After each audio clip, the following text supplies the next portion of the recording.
All right. So welcome everybody to another episode of the Aware Athlete Show. The Aware Athlete, connecting to the life you want. All our shows are about personal mastery. If you'd like to learn more, the Aware Athlete book is available on Amazon in Kindle edition, audio, and paperback. So today, I'm very appreciative and pleased to have with us Neb Tibbits, and Ned is the founder of Mountain Education Incorporated, which is something he can tell you a little bit more about in a moment. And Ned also has 37 years in the backcountry experience and in snow conditions. And Ned would like you to be able to learn what you need to know to survive and thrive and enjoy the backcountry and even snow conditions safely. And we're going to be specifically applying that to the Pacific Crest Trail today. If any of you don't know what that is a long distance hiking trail, world famous at this time, from the Mexican border to Canada. So Ned, thank you for being here today. Hey, it's my pleasure. I'm excited. All right. So Ned, a lot of times you'll find that adults and even children now spend about 90% of their time indoors. So do you have any experiences that you can relate when you were growing up? I know it was different when I was growing up, but when you were growing up, that got you interested in spending time outdoors and appreciating nature? That's a heck of a good question. Most of my childhood was spent, doing the typical 60s stuff like playing cowboys and Indians in the backyard and playing, outside. That's what we did. It wasn't until the 70s or so when I got into high school and became a little more introspective and started building ham radio stations and doing more intricate stuff as a young kid. And you say you're not technical. Well, it's been a while. Yeah. I mean, I have no idea how you would do that. And that was a great hobby back then, wasn't it? Oh, it sure was. You could talk to anybody all around the world. Yeah. And it wasn't by voice. It was by Morse code. Yeah. Yeah. So you learned Morse code too. Well, I used to know it. Yeah. It'd come back, I'm sure. So you have a really interesting story. You hiked the Pacific Crest Trail. You thru-hiked it in 1974. And the trail hardly existed in the form that it is today. I mean, it's 50 years old now. They're just celebrating their 50th anniversary, established by an act of Congress, I think, in something like 1969, maybe. In there. Yeah. And can you relate that experience of thru-hiking the Pacific Crest Trail when it wasn't even well marked, and in fact it probably wasn't even completed? The unique thing that we had to deal with in those days is we had only heard of such a thing, and you didn't have internet. You only had a phone and mail. So if you had a question about anything, you'd have to write a letter, wait a while, maybe a few weeks to get a response from the Forest Service. Maybe any sponsors you were interested in. All that stuff had to be worked out months in advance. I spent 2 years planning my hike after getting excited about it from hearing about Eric Ryback's book, High Adventure of Eric Ryback, when he went southbound on the Pacific Crest Trail, somewhere around 1970, I think it was. Anyway, it took a lot of planning because we simply didn't have the resources to pull it all together. So you had to buy all of your maps from the U.S. Geological Survey, spread them out on the living room floor, and then figure out where the heck the trail is, because it wasn't on the topos yet. The only thing we had in those days was the John Muir Trail in the California Sierra, Oregon Skyline Trail running up the middle of Oregon, and the Washington Cascade Crest Trail. Wow. So you connect the dots. So Southern California and Northern California were a lot of following dirt roads. Yeah. And actually, California is, about 4 times as long as, say, Oregon. So California is about 12 or 1,300 miles. Can't remember what it is now. Now that they finally finished the trail, since it wasn't, it was still an idea in my day. 1,700 now, yeah. Yeah, it's something like that. And I think Oregon is in the vicinity of the 400s, and so is Washington, but I could be wrong, guys. So, Ned, you hiked the trail when you were 17, right? Yep, I was 17, going on 18. And that's amazing. That's just amazing. You know, to that I could see that the through hiking the trail, I think, is a life-changing adventure at any time. But for a 17-year-old, what a foundation. My father had recently passed away in 1969. I hiked the trail in 1974. So to me, it was the time to be on my own. And although I wasn't, you know, I mean, my mom insisted I have a partner to hike with and that sort of thing. The more time you can spend in the mountains, the closer you become to them, and you're able to hear and notice, and your senses become more awake and alive than you've ever known, really. Yeah. So it helped a lot. So you must have had a lot of obstacles along the way. You know, not even having the trail hardly existed. And was it? Do you find that it was something you kind of fell into and kind of got conditioned to as you went, or did you have some times even when you said, why am I out here doing this? This is pretty hard. You know, after you plan something, which is a dream, for 2 years, nowadays they plan it in 2 months. Yeah. After 2 years of dreaming about this, you know every bend in the road, you know every creek, every lake name, shape, mountain, all that stuff. So every hour became a rewarding experience because, oh my God, that's finally what this place looks like. Yeah. So around every corner was new adventure. Wow. Yeah. So you don't have the buildup today that you used to have. I mean, it's a dream for anybody, but you know, that much planning really made a difference, I guess. At least it did for me. A lot of heightened excitement, even for my whole family. And of course, all of your friends get involved. In our case, we lived outside of a town and kind of on a hill, and there weren't that many people around to talk to and share with that much. But the excitement in yourself is plenty. Matter of fact, it's overwhelming to the point where, oh my God, it's like a week away. Oh my God, it's a day away. And then you're starting to head toward the border, and you're just like coming out of your mind with all this excitement. And then you start walking north, and it's just like, okay, you know, one dirt road for me after another. And then something called the California Riding and Hiking Trail in Southern California, which we would walk on for maybe, you know, 10, 20 miles here and there with a lot of dirt roads in between. But it didn't matter. It was all an incredible adventure for a 17-year-old. Yeah. Between high school and college.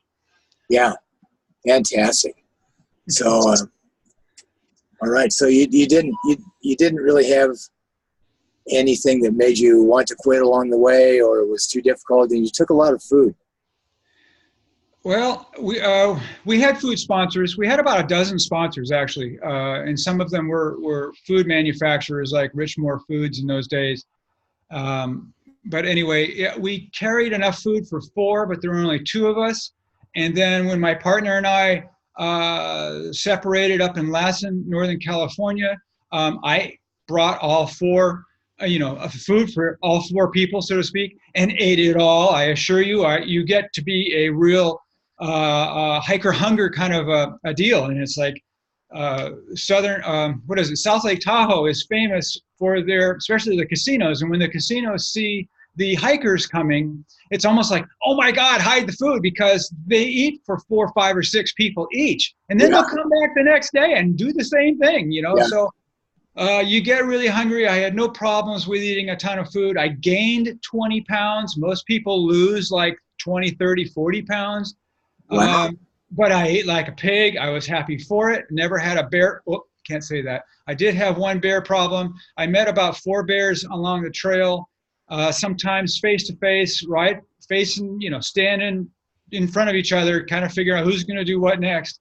But just adventures all around. That is an adventure just right there. Oh, I can tell you stories. And rattlesnakes? Not really. See, I left March 14th from the Mexican border and went northbound. So in the first month, it was still cold. It was still wet. I still had canteens freezing. So I really didn't have a problem with snakes. Yeah, snakes can hardly move at 40 degrees. Yeah. All right. So mountain lions. Yeah, well, no, never. Not a one. Okay. Yeah, you know, I think they have 8,000 of them in Oregon now. Whoa. So I don't know if that's more than they had then or not. I have no clue. I wasn't even aware, never saw a track, saw lots of raccoon tracks. Obviously, the mice and the little guys are your biggest pain in the neck. They get right into your pack. They'll chew through your tent, all that kind of stuff. In those days, we didn't always cook outside because the weather was bad, so I would cook inside the tent, but never really had a problem. You know, sometimes you'd hear the little mouse toenails on the side of your tent as they would try and climb up the outside of your tent, and all you hear is this scratching sort of stuff going on. And it wakes you up in the middle of the night. Yeah, yeah. So one of the smallest animals was the biggest pest. Yeah, and you didn't have bear bagging and things. I mean, you didn't have bear canisters or the Ursac or Hey, didn't have permits. Didn't have campfire permits. Didn't have anything. Those are the days where if you wanted to go hiking, you got in the Chevy van and you went to the mountains. Yeah, yeah. But that brings me to that story. Remember that I told last weekend about the beginnings of mountain education and those college kids that were stranded out in the meadow on top of a couple feet of snow outside of LA, thinking they were going to die that night because they were lost. Yeah. You know, people spontaneously went. They still do, and that's what keeps search and rescue busy. I did that for a few years, but I think people are becoming a little more educated, a little more informed. But the thing that concerns me these days is there's a great deal of push for doing the extreme thing. Like Outside Magazine pushes the extreme whatevers and the best, most radical climb and cliff jumping and whatever, base jumping and stuff. You know what, that people think, oh man, I saw it on a video, I can do it. And then they try and they don't have a clue. They try and do it and they get in trouble. Same thing happens with long distance backpacking. Yeah. You know, when I'm out there by myself, which you're often out there by yourself, and in some instances you're out there for 2 or 3 days by yourself. And I always think that each step I take is my responsibility. You know, if I'm careless with an ankle or something like that, that's my responsibility. So, you know, each step, and I try to stay on the trail.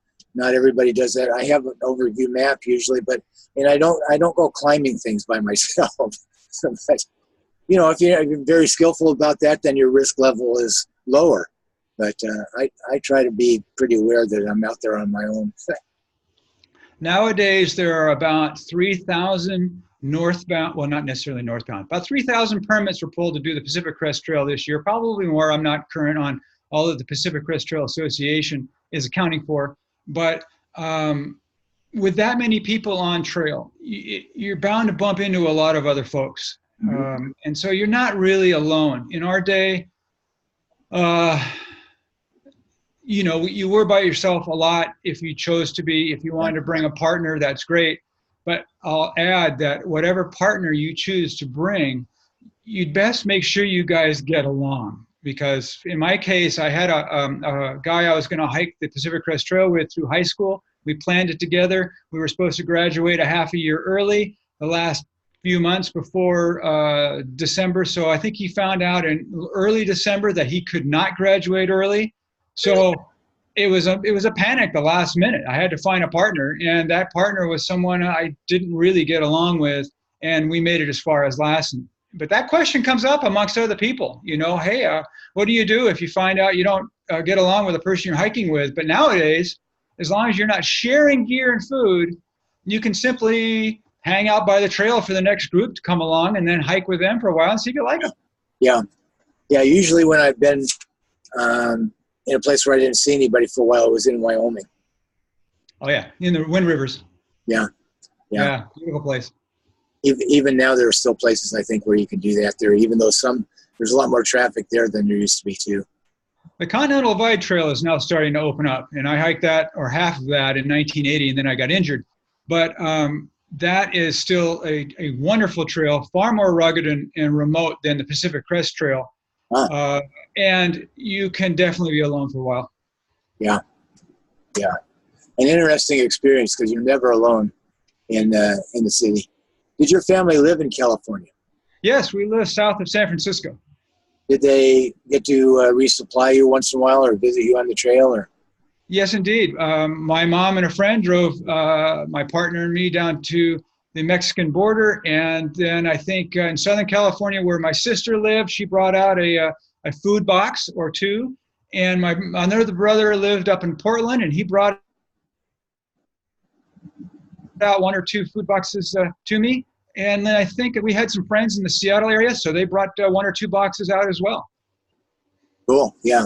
So that's about the only way they could keep track of you back then.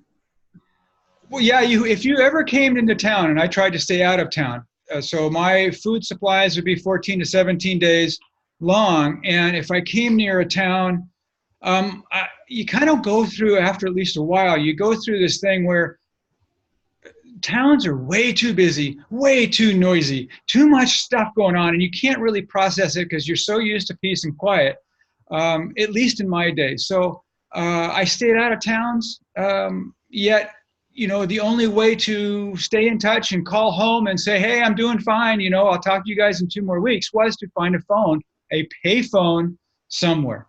Yeah, yeah. Very few payphones exist. There's still one at Kennedy Meadows, I think. Yeah, I think you might be right. Yeah, yeah. And they even take credit cards there. Wow, how about that? Yeah. So now what you're describing there, you had to rely on yourself a lot. So that's obviously one of the things that you learn by being out there in nature. You have to do your own navigating. You have to do your own resupply. It has to be based on your planning. You have to know where you are. You have to put up with your own hunger.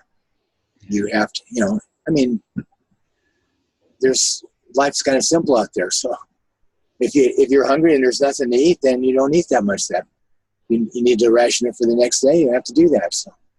And see, that's exactly one of the big problems that occurs right now in the Sierra from about mid-May till about the snow finally melts, about mid-July, when the PCT thru hikers who have planned the trip out maybe hastily, going off of other people's advice, they figure, man, I can, you know, I've come out of the desert, I've done 700 miles or whatever it is so far, I can still keep going with 20-mile days. And then you hit snow and find out that a 1 mile an hour pace is all you're going to get, and you run out of food.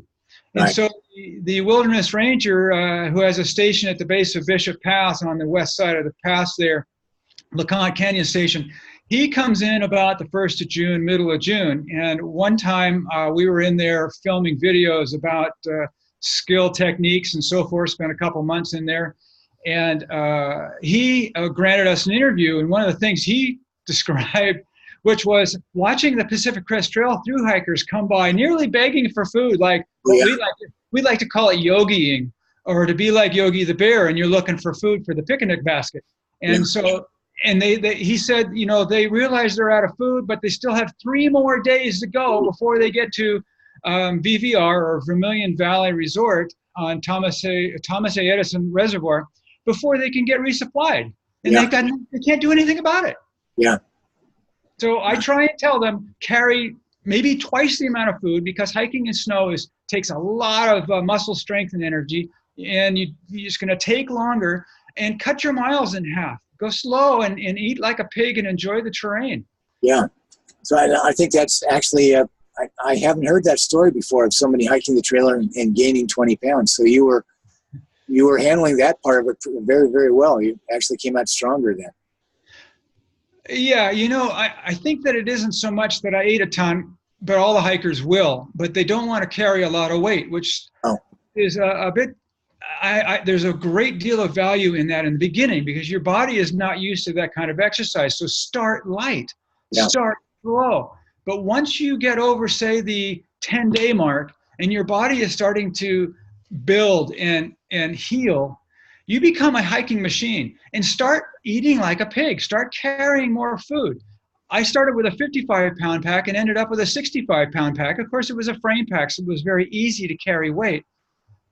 But you become a hiking machine, and you can crank out the miles if that's what you want to do. You know, my point for being there, and what I say to a lot of or ask to a lot of my students, is why are you wanting to do the Pacific Crest Trail? Why do you want to put yourself out there for 4 to 6 months?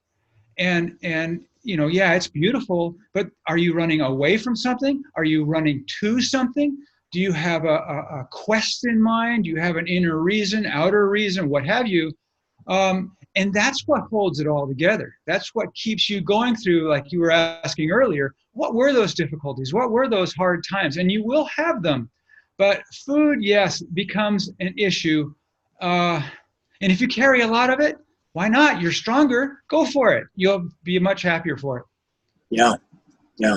So even if you were to go through the Sierras in September, not so much snow, but that's still a massive physical exertion to get through those mountains.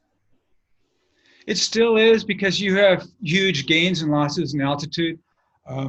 Typically, trailheads on the east side of California and the east side of the Sierra start at about 10,000 feet. So if you're from the flatlands, the coast, you're not used to that kind of altitude. So altitude sickness is an issue.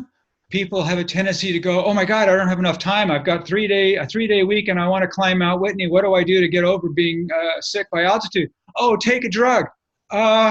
As a paramedic for a few years, it's like drugs don't just target one area of your body, they affect all of you. So definitely think about spending 1 or 2 nights up at altitude at the trailhead at 10,000 feet before you go in and up to 11, 12, and 13,000 feet. Yeah, yeah. I had an experience about a year ago when I hiked about 30 miles on the trail in one day, and I finished it up at night. And here I am living in the valley in Central California, 0 elevation, just almost at sea level. And I had to go up to 10,500 feet, which was okay, but it was very slow. It was like, go 100 steps and breathe a little bit. But it got better over time, didn't it? Yeah. Oh, yeah. Well, yeah. But you see, at one point I lived in Cheyenne, Wyoming, where it was 6,200 feet. So you go up to 10,000 feet, it's not a big deal at all. But especially if you were used to running 10 or 15 miles at 6,000 feet, not a big deal to go up, 2 to 4 more. Yep. When you're at sea level, you really feel it. Yep. Well, so there are many dimensions to how you have to depend on yourself out there. And what you're bringing up is a moment-by-moment awareness, because you might be able to walk over those passes without snow twice as fast as you can when there's deep snow, and be just as safe and with less exertion, actually, overall. That's right. So you don't need as much food. So it's very important. I worked outside so many years that I realized that every day is different. Even though you look at the weather report, but it's still different. You almost have to be there to really know what you're going to encounter, because I hiked in the desert the other day about a month ago, and the reason it was 65 degrees, but the UV was almost 10 out of 10, and that kind of exposure, for some reason, it's still in your climbing line. It still just really sucked the water out of me in a way that I was surprised. Yep. Because I thought I could handle that, but so every little nuance adds to something. And it makes here's something that'll surprise you, and it surprises pretty much all of my students over the years. Hiking on snow, even during the winter, even when it's snowing, makes you overheat under your clothes. Oh, yeah. And so you have a tendency to sweat a lot. So if you get wet, the maxim is never get wet in a cold environment due to hypothermia issues and stuff like that. Right. You want to monitor in the winter, and when it's really cold outside and you got to dress for it, you got to monitor the environment under your clothes. It's not so much out there. I can dress for the cold weather, but I've got to make sure I don't sweat. If I get wet, and if I stop, then I get real cold. So you layer up. There's ways of managing cold. Whereas out in the desert, what are you going to do? And then there's a little wind. So the combination of the direct sunlight, the heat, the ambient heat, and then the wind takes the moisture right out of you. And then you have electrolyte problems, and then your muscles cramp, and then you have other things happen after that. Yeah. Fortunately, I was tending to my electrolytes pretty well, but yeah, which you can. They make they make different things you can put in the water or take, and it helps a little bit. Yeah, I carry it. Yeah. So, so every day is so different. Every day is just completely different. And you really have to have an awareness that you don't really know exactly. Say you got the weather report dialed in, you got the snow maybe dialed in, but you still don't know exactly how it's going to be till you get out there. So the more you're in the winter, the more important it is to allow a margin of error, I'd say. Absolutely. Yeah. Yeah. We try and teach it. We try and teach everybody either on the Pacific Crest Trail Facebook pages or John Muir Trail or Lost Continental Divide, whatever, all those places, to on snow, have an extra day of food at least, because if you get snowed on, 4 inches probably will not be a problem. But if it's anything over a foot, you may be stuck in your tent for a while. You may take a 0 day to wait for the avalanche danger to go down after the sun comes out. So it's important to have that kind of planning as well. But if you don't know, because, usually the previous, what we call the class from a class of hikers from the previous year, they'll say, oh yeah, man, I went through the Sierras in tennis shoes and shorts. It was a piece of cake. Well, it may not be, as you're saying, for you this year. And plus, it could be sunny in Fresno or on the west side of the Sierra, and it could be snowing on the Sierra like we just have been seeing recently, and has actually been happening out in Wyoming, in Montana, last few days. Or even it could be a certain condition at 8,000 feet, and at 12 or 13,000 feet, it can be a totally different world. Yeah. Yep. And so therefore, you have to teach people, if you're hiking along the trail, look up. Now, okay, so that first of all is a novelty because people are used to looking at the ground. They're going to trip over stuff, rocks, roots, and that kind of thing. So when you tell them to look up, okay, now I'm going to look up about trail sign level. They think that's good. No, it's like, hello, you need to look higher. You'll find things stuck up in the trees, old cabinets, old stuff from the sheep herders from the 1800s that are still stuck in the trees way up there. You'll find things to look for, bear claw marks and things like that. And then I say, look even higher. Check out the clouds. What kind of clouds are they? What direction is the wind blowing from? What is the air temperature doing, rising or falling? Which direction is the wind coming from? If you look up high enough and you are aware enough of what's happening around you, you won't get caught off guard by clouds coming in because, say, you've been horsing around and you've been not paying attention to changes in your microclimate weather near you. Clouds have come in. You think, oh my God, I got to get over the pass to get to my destination for the day. But those clouds aren't white, friendly, puffy little suckers. They're black and they look ominous, and the wind is coming up and it's getting colder. That tells you stay in the trees because of lightning. People don't think that way. They think, oh my gosh, I have to get somewhere for my schedule, my quota number of miles for the day. No, you don't. The next day could be beautiful. You could double your miles. Yeah, that's true. And with lightning, if you get caught up on a bare pass, you have no choice. You have to keep going. Right. You can't take shelter under a rock. You can't take shelter in a cave. You can't do any of that because the lightning, when it hits the ground, lightning then travels along the surface of the ground. So if you're in a cave, it's going to arc across the front of the cave. So if you're under a rock, it could arc right through the rock and right through you. So those aren't safe shelters. You have to stay down in dense forest. Yeah. And if you don't, it's a scary night. You may not be able to go back. Yeah. So all those things are so. Once that has worked its way into you as a 17-year-old, I'm sure it affected everything you did in life, your planning and your self-reliance and your awareness. Like you say, you have to look up, you have to look all around, you have to look at... Well, Scott, you'd think. As the joke goes, I can probably take you anywhere in the mountains, but I'll get lost in the mall. So...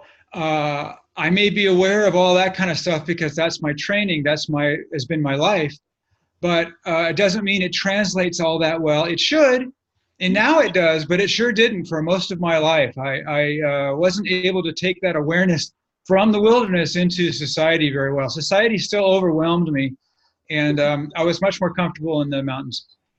Yeah, we always have some place we're really meant to be, I think. But lot of people don't think in terms of how can I generalize what I've learned in the area of my life that I'm most interested in. How could I generalize that a little bit? The generalizing learning is a good concept, I think. Well, if I understand what you're saying, you're taking what you learn in one area and translating it over into another. Yeah. That's a whole nother subject. When I get involved in people's safety in society, and I see everybody walking with their cell phones out, driving with their cell phones out, you're not environmentally aware. So you're carrying the groceries across the parking lot, you just went shopping, and you get accosted because you're not aware. It's like, we're talking about the aware athlete, we're talking about the aware person. The more aware, the safer. Yeah. So that's what we try and drum into our students out in the mountains. Pay attention. It's not a forced thing, as you just said a second ago. Let the tensions from your normal day-to-day life at home over the first few days, maybe week, maybe 2 weeks, come out of you on the trail. And then you begin to realize that you've been slowly getting used to rising with the sun, going to bed with the sun, eating healthy, drinking great waters from the creeks, all that sort of stuff, and moving according to natural rhythms. Which you become more alert to. And when you feel a change, you kind of go, okay, what's going on? That's being aware. And to me, you can translate that into society, but there's so many more things, so many more stimuli in society than in the mountains. But once you get back there, you fall into a rhythm, and that rhythm is very relaxing. Even if you have a challenging creek crossing to do, a nasty steep snow section to cross, or you got a nasty storm that's just pounding on your tent, you know how to be prepared. And it's not survival. We don't teach survival. It's all about knowing what kind of gear to have, knowing what to get from the grocery store, getting your permits and paperwork together, and then go have a good time. Yeah. So, all of that. Yeah, being prepared. I lost my thought a little bit, but I was very into what you were saying there. Well, if you want people to be able to find any kind of answers, and a lot of people are running out of society, and they're looking for, I hate my job, I want to know what I should be doing, how do I find answers, is there God, whatever. They've got some deep questions and they're searching. A lot of people will say, oh, I'm not looking for anything, I'm just out here to do my 50 miles a day, or some sort of physical challenge, or they're just doing the miles, I suppose. I don't know. But there's a lot more to what you get out of the wilderness if you will only listen. So part of it is allowing yourself the time. And I find that if you go for a weekend, it's like painting a fence. It's just superficial. But you'll realize, hey, I kind of like that. I mean, it'll hurt at first. Your muscles aren't used to that sort of thing. But once you stay out, you got your act together, stay out for a week. And after about the end of the week, you're beginning to feel that there's a rhythm. So stick it into the 2-week frame. And after 2 weeks, say you do the John Muir Trail for 211 miles, a 3-week kind of journey. Of course, you could go do it faster if the conditions allow it. But after 3 weeks, like I said earlier, man, now you're really into it. You know your destinations. It doesn't matter that much if you don't get to them. You will the next day, and then catch up to your schedule and take days off. See, I took days off in the mountains rather than in town. I did my laundry and all that stuff all on the trail. But that was part of the experience I was looking for. People these days aren't. Yeah, that's true. They do want to escape to the town and get the showers and do the laundry and things like that. But what you're talking about there, listening, can definitely be taken into any situation. And I have experienced living in the rhythms of nature, but it's not our habit necessarily. And, we have these ideas. We want to cover so many miles, or we just get in the habit of being in a hurry at work because that's what you're supposed to do, or whatever it is. So we don't necessarily just make that transition into listening to the rhythms of nature automatically.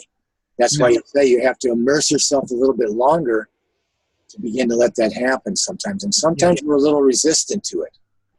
And No, it's foreign to us. yeah, it's very foreign to us. And so there's actually even a difference, I believe, between going fast and hurrying. And there's a profound difference there, because you can set out to go fast and you're prepared for that, or you could hurry. Now, if you're setting out to go fast and you're prepared for that, you'll be flexible. You'll be listening. You'll be able to make changes, and you'll be able to apply the wisdom of listening. If you're in a hurry, that's something different. Then you'll get hurt. Yeah, you're conflicted. You're forcing yourself. You're forcing yourself. Exactly. My dad, over and over, he used to say, if something's not working, don't force it. Stop and figure it out. And Okay. that was. Remember last weekend we were talking about the acronym STOP? Yeah. Mm-hmm. Do you remember what that was? Oh, I do, because I've used that acronym myself, and I used the letters to stand for something slightly different. I think I used it to stand for stop, of course, ST, then for observe, and then for proceed differently. So, but yours was a little bit different. Yours was observe and... It was stop, think, observe, plan. Plan, okay, yeah. Yeah. You know, so for me, when I'm working with our students for either steep snow or creek crossings, they think, first of all, if the trail goes through the creek, and the creek is just this white water mess of huge volumes of water, they think they have to cross right there. It's just sort of this mindset. If I'm not on the trail, I'm lost, which is crazy. And half the time, it's a fear. It's a fear of the unknown, yeah, and understandably so. So what I'll do is I'll take them totally off the trail. I mean, first of all, on snow there is no trail, and that's the first thing they have to try and comprehend is, where the hell am I? You know. So the GPS helps us to locate where the summer trail is, 12 feet below the surface of the snow. But do I need to follow it? Because the summer trail is designed for summer terrain. They put switchbacks in when it gets steep. Do you have switchbacks on snow? Heck no. So you have to go across it, and it's steep and it's slippery and all that sort of stuff. So you pick different routes for your own safety. But that whole experience builds confidence, because it teaches them, oh, I don't necessarily need a trail. Oh, do I know where I am by looking at the features, the landmarks around me? I come into a meadow that's shaped like a dog leg. It's like, okay, can I find that on my topographic map? Oh, if I can, then I know where I am. Then what's the next landmark to look for? So it's not so much anymore, if I'm on the 18-inch wide trail, I'm safe. And I know where I'm going because this trail is going to take me to my destination for the day, and then so forth. You develop a sense of freedom and a sense of confidence that completely is what you were saying earlier, that you bring home with you. And the problem then is that type of confidence doesn't always translate to being confident in society, because everybody comes off the trail and they go, oh my God, it's like, I don't fit in here anymore. I've learned a whole new way of life. Yeah. What do I do with my life now? And all they want to do is go back to the trail, but that's what they know. And this is becoming what we call post-trail stress disorder. Hey, yeah. Post-trail depression, yeah. Yeah. So, it's very interesting, because they've actually learned something, but they don't know what they learned. It's an interchange. The long-distance trail changes people's lives from the inside out. And they don't realize it's happening until maybe 2/3 of the way through their journey, or maybe every time they go into town. See, I never went into town much, so I don't really know that one. But I would think, especially when I did, and when I came out at Manning Park in Canada, everything was going fast and everything was noisy, and I couldn't process very well. Yeah. And what was important to other people, including my friends, when I came home, what was important to them didn't matter at all to me. So it was hard to relate to everything. And so the trail changes your priorities. It changes your directions in life. It erases the slates, so to speak, of all the crap you thought that was important and where you wanted to go. Yeah. And so you come out a whole different person than you went in. Yeah. So there is an existential problem that people have. And it's big. It's really big, because you go to work and you can't, if you work more than a certain number of hours a week, then you have nothing else. I mean, then you have to go to bed. Say people work 40, 50, 60 hours a week, 70 hours a week. You have to go to bed, and you realize at the end of the week that all I did was make money so I can eat, so I can do it again. That's right. And so there's a terrible existential problem that goes with that with a lot of people. Not necessarily, it doesn't have to, but it does. And what you find on the trail is, and maybe people haven't realized this until they reflect later, is that every day you have a purpose. So you get up, you have a purpose. You have to walk some more, because you can't live there forever in that one spot. So you have to keep walking until your next resupply spot or your next landmark or whatever it is. But you have a purpose. Mm-hmm. Maybe you haven't thought about that. Maybe it's a simple purpose, but you have a purpose. Yep. And you've probably read Viktor Frankl's books. No. Man's Search for the Meaning of Life. He was someone who was a psychologist, and he was imprisoned in one of the death camps under the Nazis. And he deepened his work in psychology. I think he was a psychologist beforehand. And he said that woe is he who has no purpose, because he soon gives up and will perish. And gee, that sounds like another verse that says something about a man without a vision is like, buffeted by all the waves and winds and doesn't have a direction. Yeah, exactly. And that's painful. That's really painful. So you come off the trail and now you lost your purpose. You don't have to.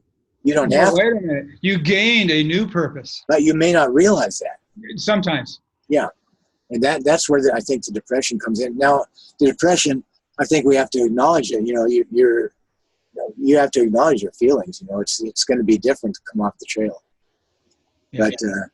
But they don't know that. Matt Parker did that interesting documentary on post-trail depression. Yeah. Yeah, and I enjoyed that very much. And at the end, the people were talking about how ways they found that relate their trail experience to life, or how they found meaning to move on. It's just what we're talking about: having a purpose, maybe meditating, maybe getting back in nature once in a while because you need to, right?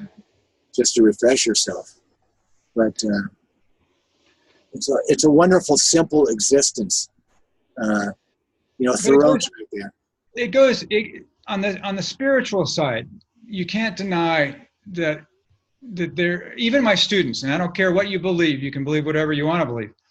But how the trail goes. It's like if there was a campfire, we'd be sitting around the campfire talking about all these deep subjects, and the thru hikers do. If whether they're walking or they're sitting around having something to eat for lunch or snacks in between, they'll be talking about all the stuff that's on their head or on their heart.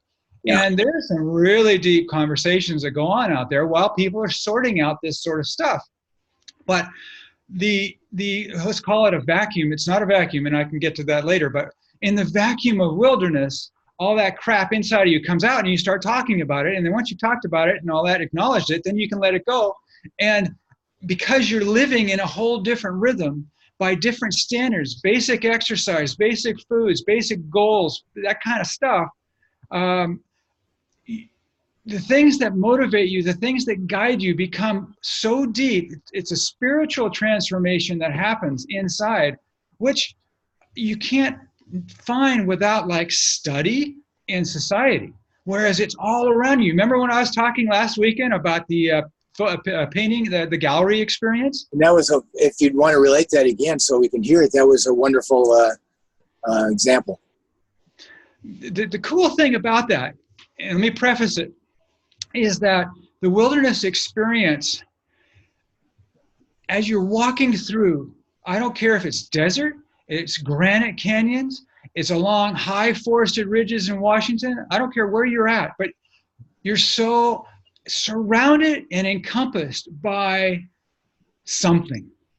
My students will call it the universe or whatever. They know that it's something. Every culture has always had a god or gods or something. They all recognize that there's something bigger than me out there. Yeah. So the more time you spend with it, the more you become like it. So the parallel that I describe to my students is, in all these romantic movies or some sort of movie, that there's this scene where someone is sitting on that central bench in a painting gallery, and it's this long rectangular room with paintings on the walls, and they're sitting on this hard bench. I don't know why they're usually hard, but anyway, and they're just staring at this painting as if they're trying to figure out what was the message the painter wanted to convey with every brush stroke and change of color. But that's exactly what happens out in the wilderness. Mm-hmm.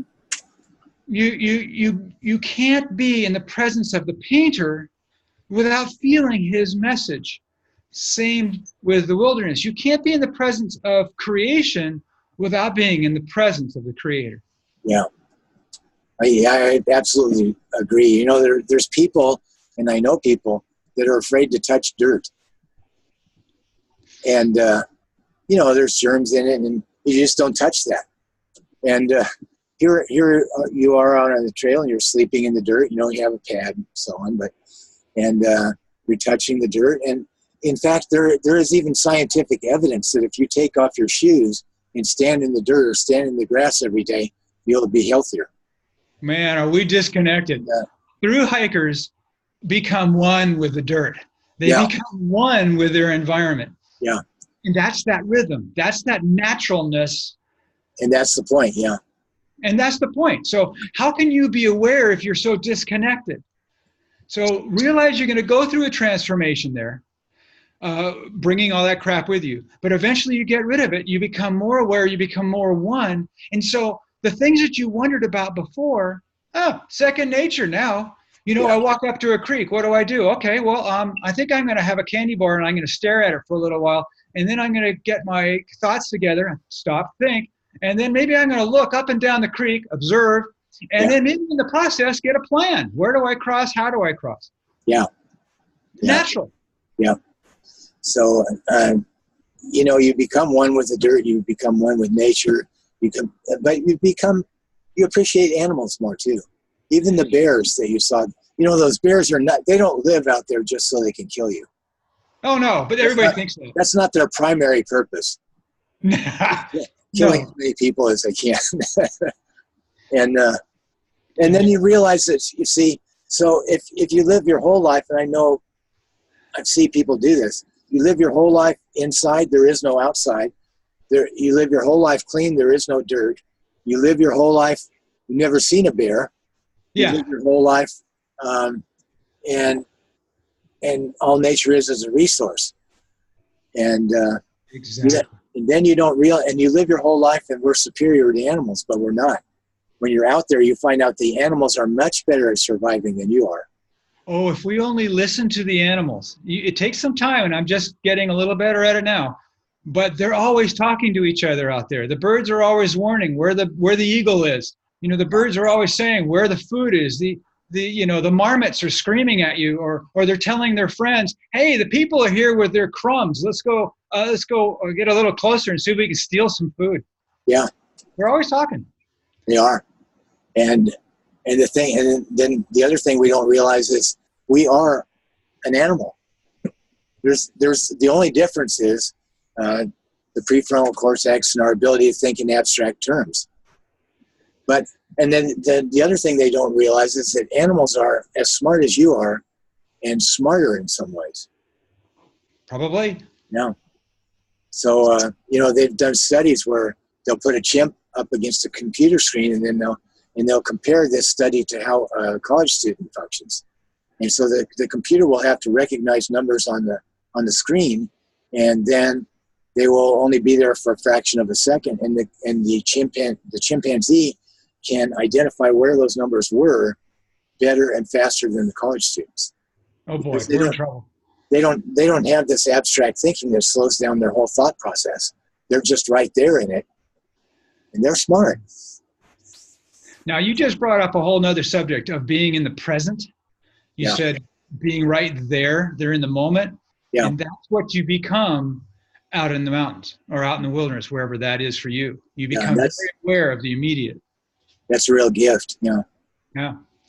So, all right, so it's been a wonderful discussion. And in order to understand it, you have to go there. You have to go outside.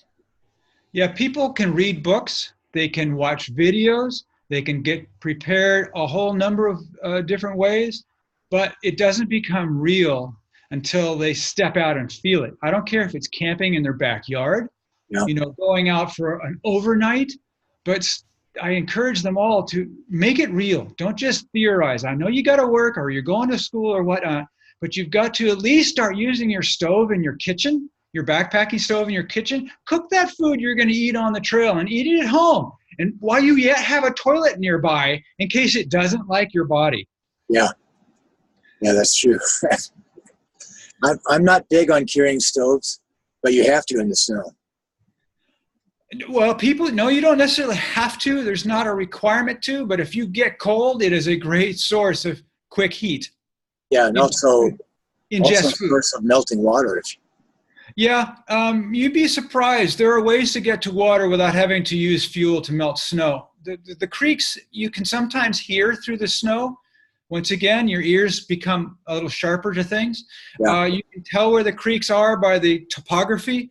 The lakes it's either going to be a meadow or a lake.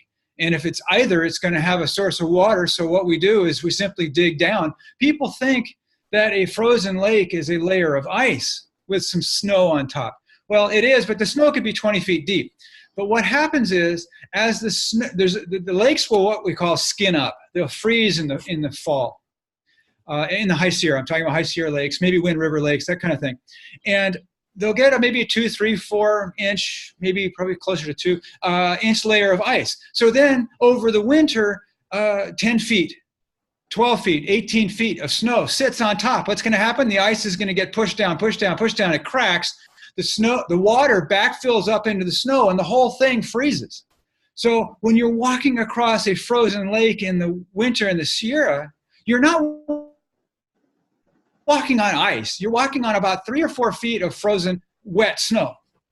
So it's totally safe, and all you got to do is take your ice axe out and dig down about a foot or 18 inches, and then lo and behold, water starts to backfill up into the hole, and you can pump out of it. Wow, okay. You don't really have to use your stove to melt snow. Okay. Yeah, I haven't tried that. I just know that if all your water freezes, you get dehydrated fast. Yes, and that's true. Yeah. Yeah. Wow. Okay. So can you tell us a little bit about Mountain Education Incorporated? Well, Mountain Ed was designed to provide a source for people to learn realistic skills and knowledge pertaining to being safe and wise in the backcountry. So I told last week a story of some college kids that I ran into in Southern California who thought they were going to die.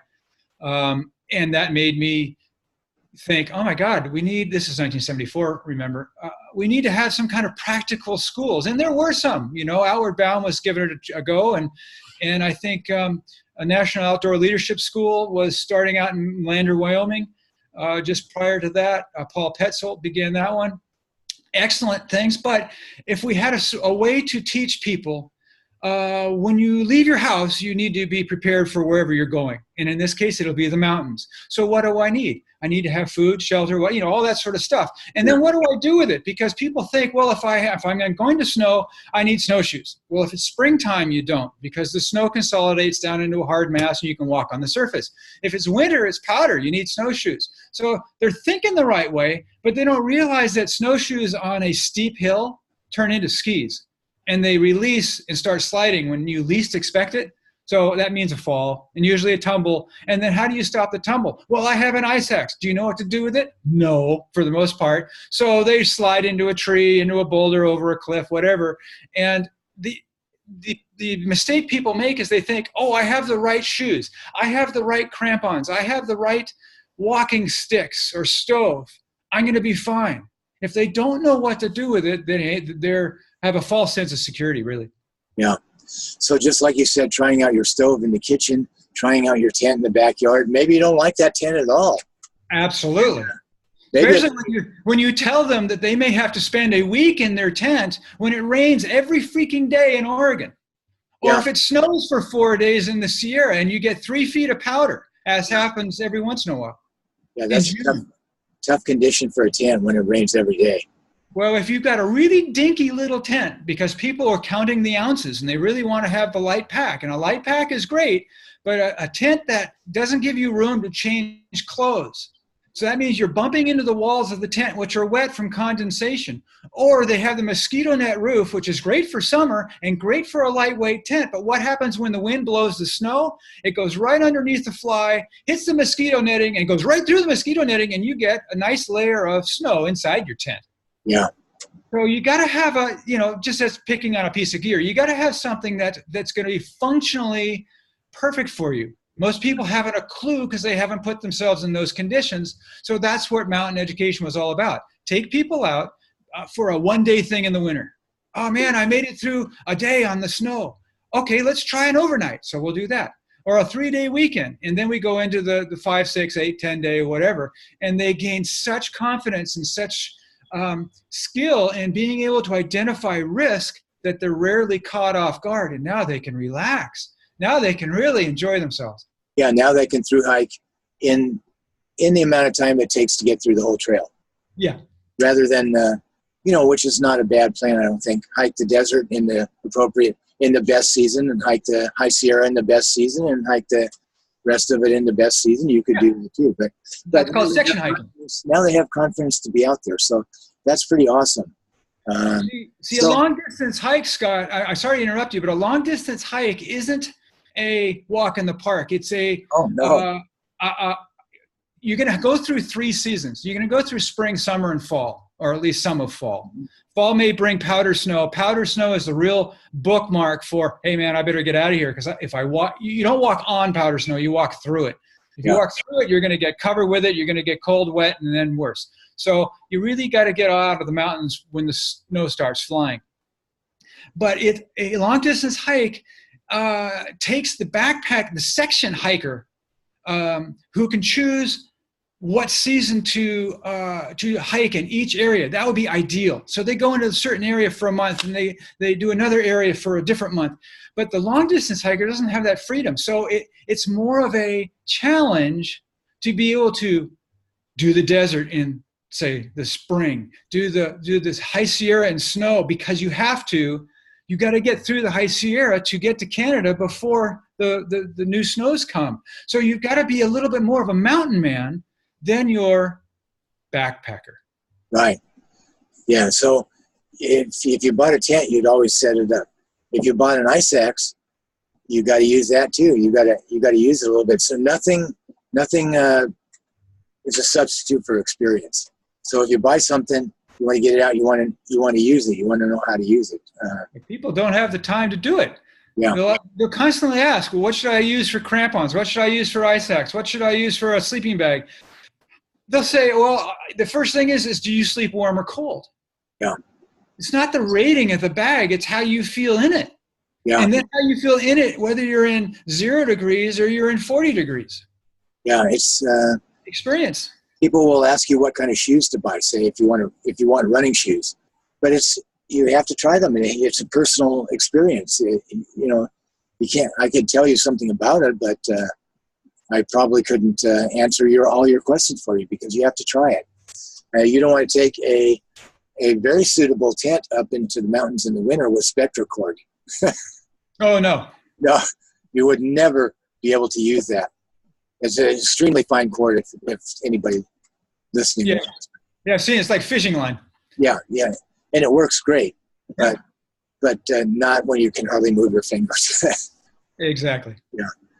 So you offer courses. You've mentioned stream crossings, and you offer courses that would teach people how to do that, and how to use their ice axe, and how to use crampons, and probably how to route find in the snow. For instance, if you have 2 choices, why take the steepest route, right? Exactly. Yeah. You don't have to follow the trail. You just have to parallel it the safest way your terrain will allow you. Yeah. So, you got to learn how to navigate. You got to learn how to not get wet and cold. Those are the 2 things that people are most afraid of. Oh my God, I'm going to die, wet and cold and get lost. Yeah. So once they learn how to read their map, once they learn how to read a GPS and translate it to what they can see around them, and monitor their own temperature, and eat like a pig because your food is your furnace, then they're like, oh my God, I can do all this other stuff. I'm comfortable out here. Yeah. And that expands their summer into winter, and they can go backpacking in the winter. So, people who live in California, if they're thinking about hiking the entire trail, they have access to, they could go up to Lake Tahoe or something and practice the Tahoe Rim Trail or PCT there and practice their winter skills. Or in the desert, you can do some weekend hikes there. If you hike for 3 days, you're going to get a taste of the desert. Yeah. And, so you really have the time to prepare for some of these major things. But your course, tell me your courses, what do they cost and when are they offered each year? Is it a different time each year? The courses we're primarily snow educators, and about wilderness skills and education regarding the bigger difficulties for the long distance hikers, for your summer backpackers, your John Muir Trail summer folks who are tired of the crowds and they want to hike after Labor Day and maybe immediately after Memorial Day.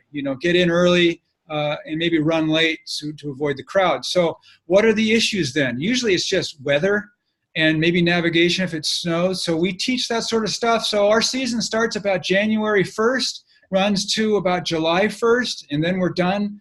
We used to do summer backpacking classes, but the demand wasn't that much once, what was it, the 90s or the 80s, when people just sort of started working really hard and making a lot of money, and that became the priority. So backpacking kind of fell out. Yeah. It's coming back strong, which is great. We want to encourage people to spend as much time in the mountains or wilderness as they can for their own health and safety and awareness and stuff. So our classes are running, the first 6 months of the year.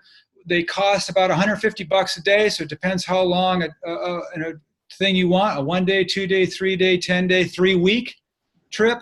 We do all of that. Right now I'm deployed with FEMA in Puerto Rico, helping with hurricane recovery. So the school isn't functioning. We'll see what next year holds. So usually it's the first 6 months of the year? Yeah. Yeah. So, and you'll be in Puerto Rico for a while then, I assume. No, I'm out of here pretty soon, but there's something like 38 states have disasters. So when I get done here, I go straight to the next one. Wow. Okay. So you've been working for FEMA for a while? No, just a year and a half or so since Hurricane Harvey hit Texas. Almost 2 years. All right. Yeah. So very interesting. So I don't want to dwell on it too long, but how many employees does FEMA have nationwide? Oh, I couldn't tell you.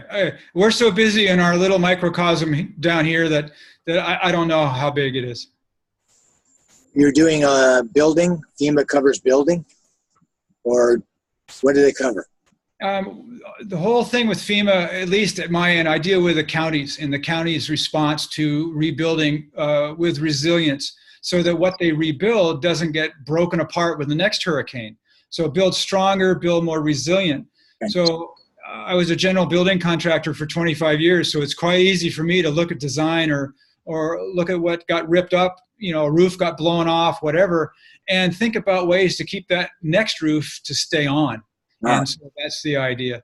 Yeah, okay. At least in my end. We have a whole bunch of different things, specialists dealing with electricity, dealing with sewers, dealing with bridges, dealing with individuals and their needs, getting generators to hospitals, all kinds of different things.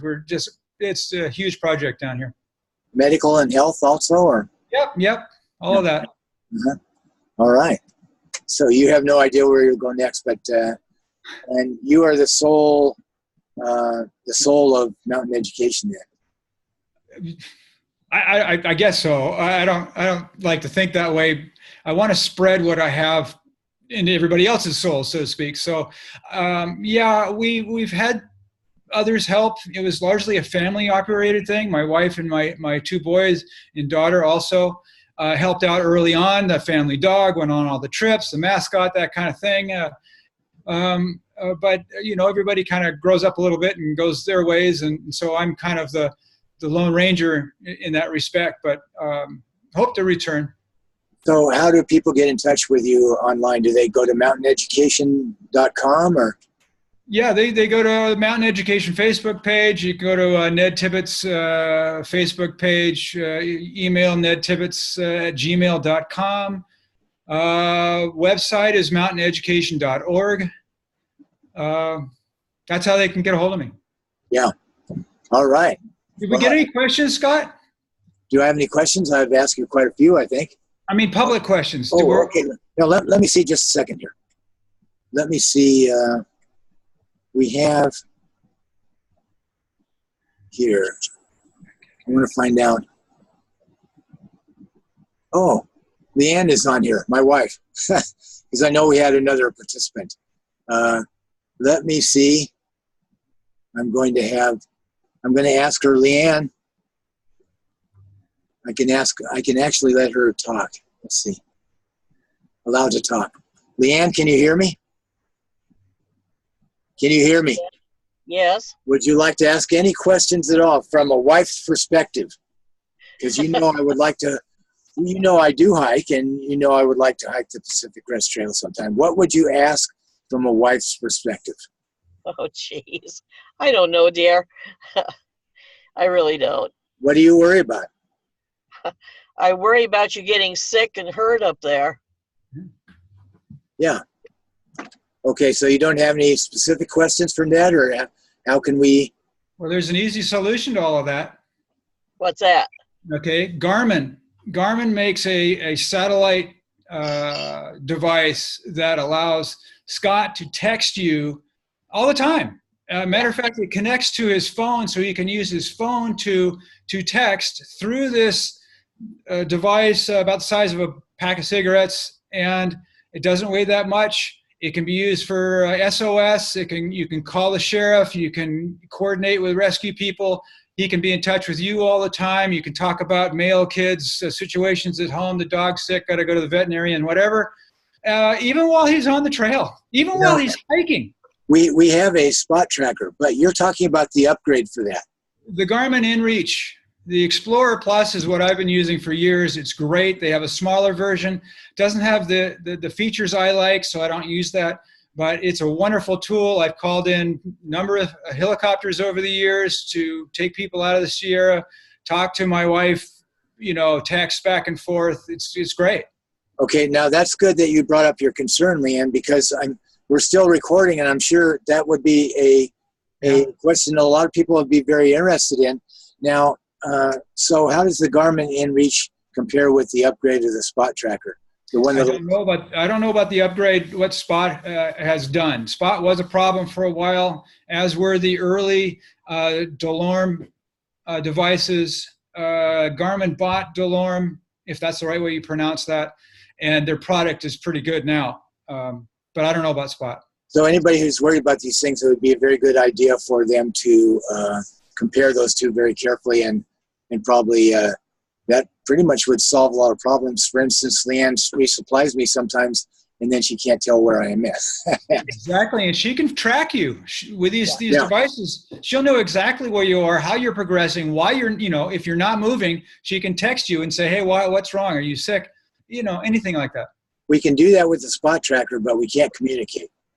See, there's reasons for perhaps wanting maybe a bigger model or a model with more features, but people are ounce counters, and they think, oh my God, I can't handle the weight. Well, there are certain things you really kind of do want to bring the right device, or if it weighs more too. There absolutely are. In fact, you mentioned a lot of things that are necessary for survival, like being able to stay warm and dry and things like that, and having enough food.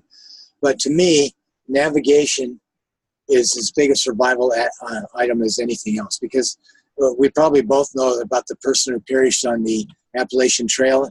She was able to live 3.5 weeks, but she had no idea where she was. She wasn't far from the trail either. Only 2 miles away, and nobody. And they mobilized a huge search effort, and nobody could find her. Well, they would have with that device. Right.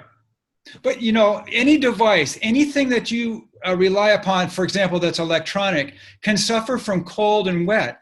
They can build them waterproof. That's fine. But even like my cell phone, when I was a ski patroller in Tahoe, I made the mistake one day of putting my cell phone in an outer pocket of my shell. And then I zoomed down the mountain at 60 miles an hour. And because of the wind chill, my phone was absolutely dead a minute later. Yeah. So cold will literally shut down electronics. So you got to be careful out there. And if your electronics, like a cell phone that has all these wonderful apps, navigation apps, communication apps, what have you, I don't use them, but if that thing falls in the creek, if that thing gets cold, think about how you're going to get thrown into a survival situation. That's not good. Learn to bring paper maps, backups, all that kind of stuff. Know how to read a map, all that. On the very first day of a long hike in the Wind Rivers, I had my GPS, my waterproof GPS, dropped into a stream, and I had to put my head underwater. I couldn't find it. And I finally found it, but it was 10 minutes later, and it was waterproof, but it had been in rushing water for 10 minutes, and it was worthless. Yeah. And so I had to do the rest of the trail with my compass and map, which I fortunately had, because, those things the batteries can wear out. Yep. So it wasn't as convenient, but I could do it at least. Yeah, perfect example. So that's another thing where I think that this would give great peace of mind to a lot of people and make your hike more efficient too if you're getting resupplied.